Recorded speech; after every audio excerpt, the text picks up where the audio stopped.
Health का tasty metre में आपका बहुत बहुत स्वागत है। आज हम अपने किचन में सीखेंगे फेस्टिवल सीजन स्पेशल बेसन की बर्फी, जो बनेगी बिल्कुल ही नरम, मुंह में घुल जाने वाली। तो उसके लिए बढ़ते हैं रेसिपी की तरफ। बर्फी बनाने के लिए मैंने 150 ग्राम के करीब लिया है बेसन। बेसन आपके पास जो नॉर्मल है, आप बर्फी के लिए उस बेसन का यूज कर सकते हैं। और साथ ही 100 ग्राम के करीब लिया है देसी घी और 100 ग्राम के ही करीब लिया है मैंने मावा यानी खोया। तो बना लेते हैं बेसन की बर्फी, बढ़ते हैं रेसिपी की तरफ। बर्फी बनाने के लिए हमने एक भारी तले वाली कढ़ाई को ले लिया है और उसमें हम डाल देंगे घी और घी को हम पहले पिघलने देंगे। घी जैसे ही देखिए पिघलेगा, हम इसमें थोड़ा थोड़ा करके बेसन को मिलाते जाएंगे और चलाते जाएंगे ताकि बेसन में कोई भी गुठली ना पड़े। ये देखिए,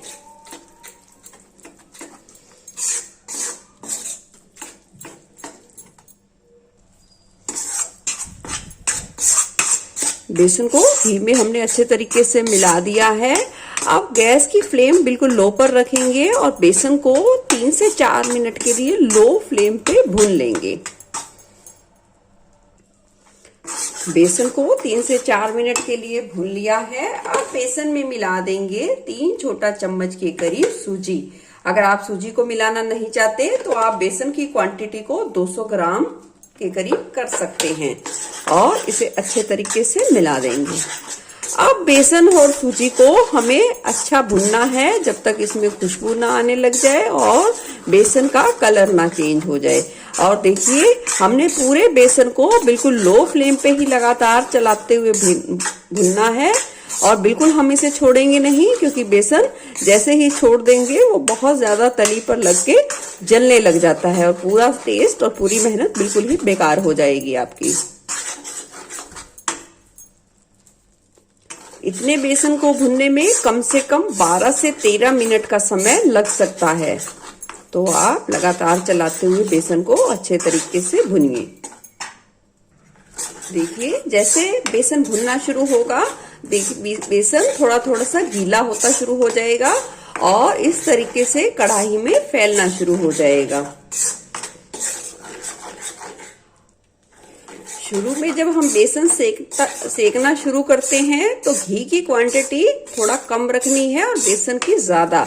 बेसन आपका लपटा हुआ घी से होना चाहिए, ज्यादा नहीं होना चाहिए। इस बात का आपको खासा ध्यान रखना है। अगर लगे कि घी ज्यादा है और तो आप उसमें बेसन थोड़ा सा और ऐड कर दीजिए।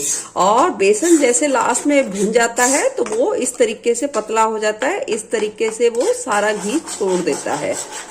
तो आप इस बात का ध्यान रखिए। अगर आप 200 ग्राम बेसन लेते हैं तो 100 ग्राम घी का इस्तेमाल करें। देख सकते हैं बेसन के ऊपर छोटी छोटी सी डॉट्स बन गई हैं और बेसन बहुत अच्छे तरीके से फैल गया है। और आप भून रहे हैं तो आपको ये भी पता चल जाएगा कि बेसन में बहुत ही अच्छे तरीके से खुशबू आ गई है। इसका मतलब आपका बेसन बहुत ही अच्छे तरीके से इस स्टेज पर भुन चुका है। पूरी बेसन को भूनते वक्त गैस की फ्लेम को लो पर ही रखना है। और अब हमने ये जो मावा लिया है उसे कद्दूकस कर लिया है और इस बेसन में इस तरीके से मिलाते जाएंगे। और जैसे ही मावे को पूरा डाल ले, उस समय ही आपको गैस की फ्लेम को तुरंत ही बंद कर देना है और इस तरीके से लगातार आपको 1 मिनट के लिए चलाना है ताकि बेसन हमारा बहुत ही अच्छे तरीके से फूल जाए और मावा भी बेसन के संपर्क में बहुत ही अच्छे तरीके से भुन जाएगा। और जो टेस्ट आएगा बर्फी में, बहुत ही बढ़िया निकल के आएगा। बर्फी हमारी बिल्कुल ही दानेदार बनेगी, बिल्कुल ही मुलायम बनेगी। ये देखिए, रुकना नहीं है, हमें लगातार इसे 1 मिनट के लिए चलाना है।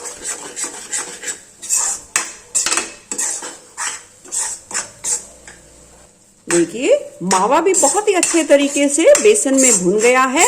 अब इस सारे बर्फी के मिश्रण को पहले हम एक प्लेट में निकाल लेंगे। अब इसी कढ़ाई में हम डाल देंगे 1 कटोरी के करीब चीनी। जितना आपने बेसन का इस्तेमाल किया है, यानी कि बेसन और सूजी को मिलाकर जितनी आपकी क्वांटिटी है, आप उतनी ही चीनी का इस्तेमाल करें। अगर आपको मीठा कम पसंद है तो थोड़ा आप कम कर सकते हैं। और जितनी चीनी ली है उसका आधा हम लेंगे यहाँ पे पानी। अब गैस की फ्लेम को कर देंगे ऑन और इसे अच्छे तरीके से मिला देंगे और वेट करेंगे चाशनी में एक उबाल आने तक का। चाशनी में उबाल आना शुरू हो गया है। अब चाशनी के लिए गैस की फ्लेम को कर देंगे लो पर और चाशनी को एक तार की चाशनी बनने तक हम पकाएंगे, यानी कि पकाएंगे और बीच बीच में चेक करते रहेंगे कितना समय लगेगा, वो अभी हम आपको देख के बताएंगे। चाशनी को पकते हुए 1 मिनट हो गया है। अभी चाशनी हमारी बिल्कुल चिपचिपी स्टेज पे है, यानी कि अभी ये एक तार पर नहीं पहुंची है। 2 मिनट बाद हम लेंगे थोड़ी सी बूंदे चाशनी की और इस तरीके से चेक करेंगे उंगलियों में लेके। ये देखिए तार बननी शुरू हुई है, पर वो अभी बीच बीच में से टूट रही है। इसका मतलब अभी हम थोड़ा सा चाशनी को और पकाएंगे। चेक कर लेते हैं चाशनी को, फिर से लेंगे थोड़ा सा और हल्का सा ठंडा करेंगे। ये देखिए ये एक तार की चाशनी बन गई है बिल्कुल अच्छे तरीके से। और हमने ये देखिए कुछ बूंदे कटोरी में डाली हैं ठंडे पानी में और ये देखिए घुली नहीं है, यानी कि चाशनी हमारी बहुत ही अच्छे तरीके से बर्फी के लिए बनके तैयार हुई है। अब गैस की फ्लेम हमने पहले बंद कर दी है ताकि चाशनी हमारी और ना पके और उसमें हम ये बेसन का मिश्रण डाल देंगे और अच्छे तरीके से अब मिलाएंगे।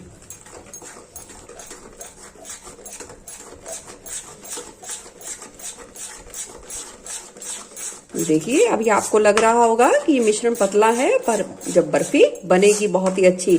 और अभी तो हमें इस बेसन की बर्फी की बहुत ही अच्छे तरीके से घुटाई करनी है ताकि इसमें हवा भर जाए। अब कम से कम लगातार चलाते हुए हम इसे 7 से 8 मिनट के लिए इस तरीके से चलाएंगे ताकि इसमें हवा भर जाए। इससे क्या होगा, हमारी बर्फी बहुत ही ज्यादा नरम बनेगी और लंबे समय तक बहुत ही ज्यादा नरम बनी रहेगी। गैस की फ्लेम को हमने बंद कर दिया है। पेशेंस के साथ आप इसे लगातार चलाते रहिए।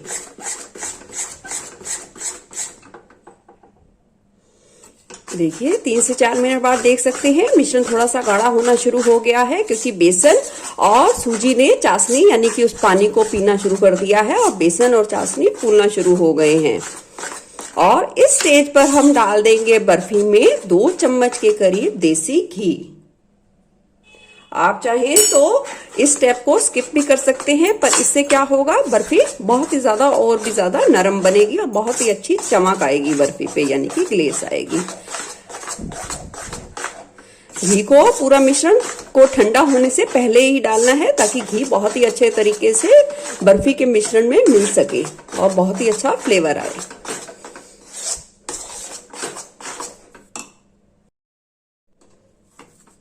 देखिए बर्फी का मिश्रण बिल्कुल जमने वाली कंसिस्टेंसी में आ गया है, तो अब जमा लेते हैं बर्फी को। बर्फी जमाने के लिए हमने प्लेट ली है और उस पर लगा देंगे थोड़ा सा देसी घी ताकि बर्फी हमारी बहुत ही अच्छे तरीके से आसानी से निकल पाए। अब डाल देंगे हम बर्फी को प्लेट में। देखिए हमने जो बेसन की बर्फी का मिश्रण इतना अच्छे तरीके से फेंटा है कि वो इतना अच्छा ठंडा हो गया, यानी कि हम उसे आसानी से छू पा रहे हैं। इसका मतलब हमने मिश्रण को बहुत ही अच्छे तरीके से फेंट के तैयार किया है।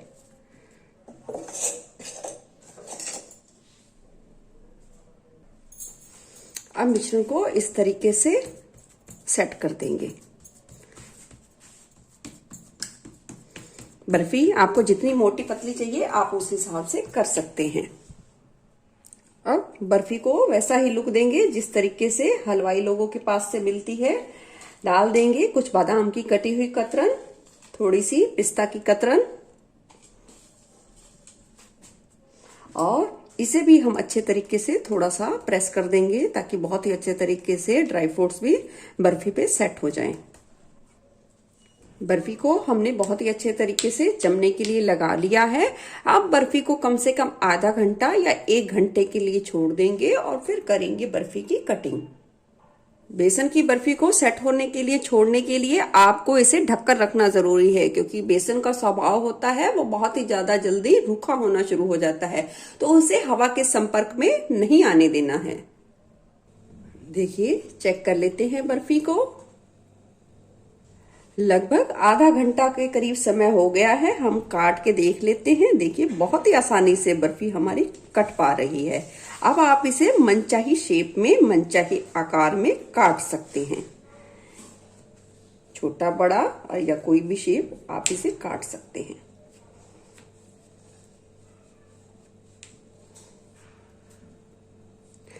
देखिए, निकालेंगे बर्फी को। ये देख सकते हैं कितनी आसानी तरीके से सारी बर्फी निकल गई है। बिल्कुल बर्फी बहुत ही ज्यादा नरम बन के तैयार हुई है। बहुत ही आसानी से हम निकाल पा रहे हैं इसको।